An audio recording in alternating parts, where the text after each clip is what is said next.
Hey everyone, Jody with the Ring Lord here. Welcome to our 5th episode of season 1 of our beginner weave series. This is barrel weave. So barrel weave uses an AR of about 4.1. These are all 4.1. This is 16 gauge 1/4 inch. That's SWG, so 1.6 millimeter wire. 18 gauge 1.2 millimeter wire in 3/16 of an inch. 19 gauge, that's 1 millimeter wire, 5/32 of an inch. And this is 20 gauge AWG, that's 0.8 millimeter wire with 1/8 of an inch ID. So to make barrel weave, you will need some closed rings and some rings. I'm going to close 10 rings real quick. This is definitely a beginner weave. It's fairly simple to make. It does use these rings that are orbitals that orbit around other rings. So I will show you how to do that. I am using 16 gauge 1.6 millimeter wire, 1/4 inch ID rings for this demonstration.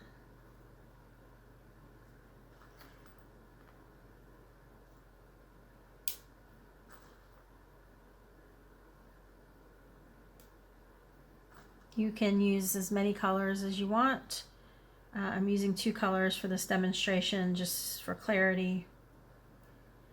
And here is our 10th ring. So you're going to open a ring and scoop up 2 closed rings on it. Close the ring.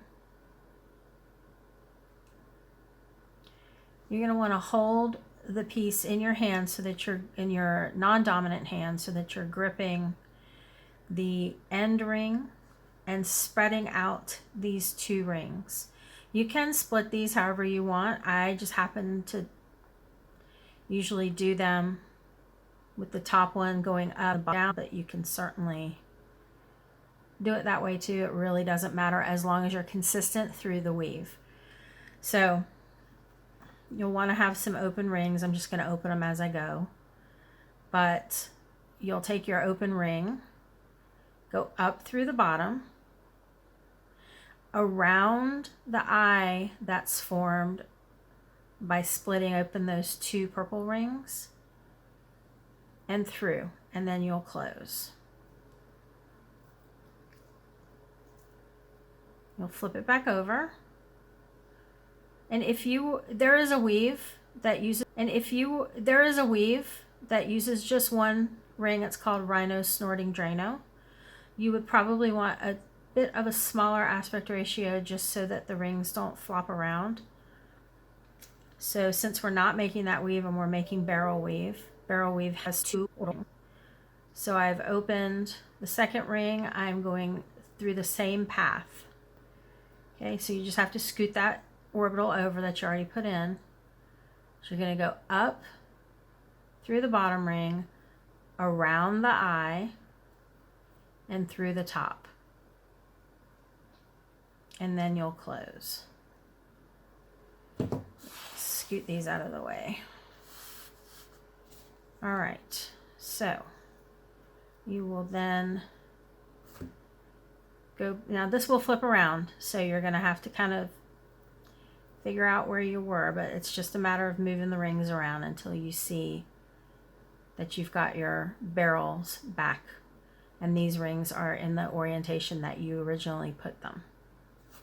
All right, so I'm going to grab a purple ring,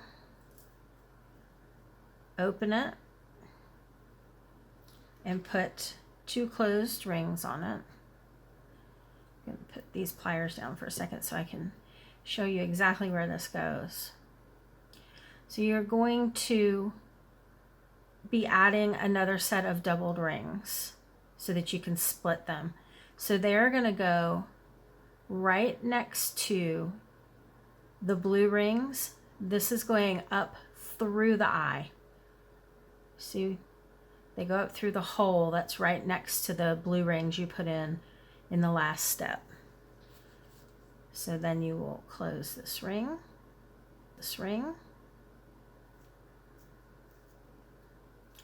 split them.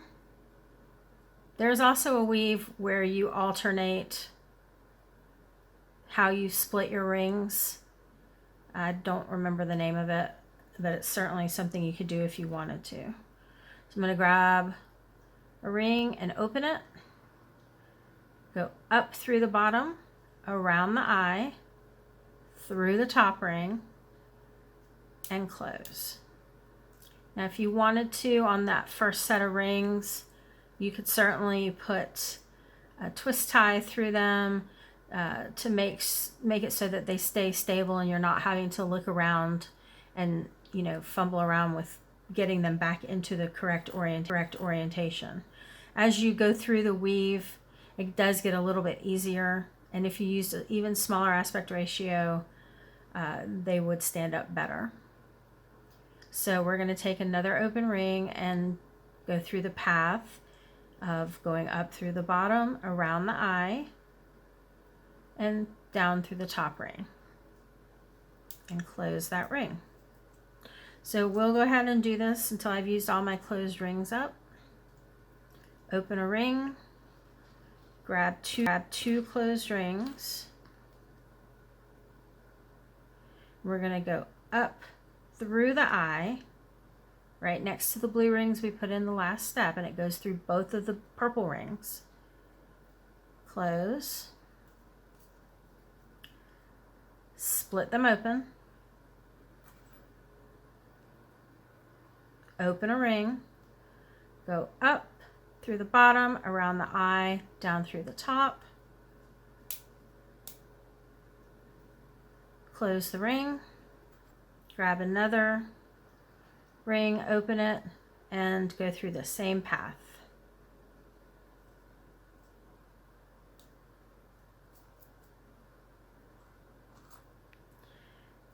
If you're wondering what I use here as my work surface, I use a bead mat because, well, this is a bead mat with a piece of waterproof canvas over it because I wanted to give you a nice white background. Generally, I don't over it, but the bead mat is really nice because it gives you some squishiness so that you can pick your rings up with an open ring without having to put your pliers down. So that's what I generally work on. I've done that since I started making chainmail about 12 years ago. 13 years ago almost. Okay. Grab one more and get these two last strings on there. Put them through. Close it up. Split those open. And get this through.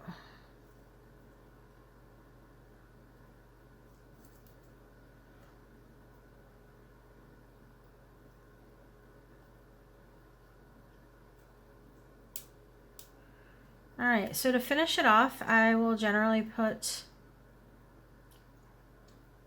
a ring as if I were going to continue extending it, but I just don't add the two rings.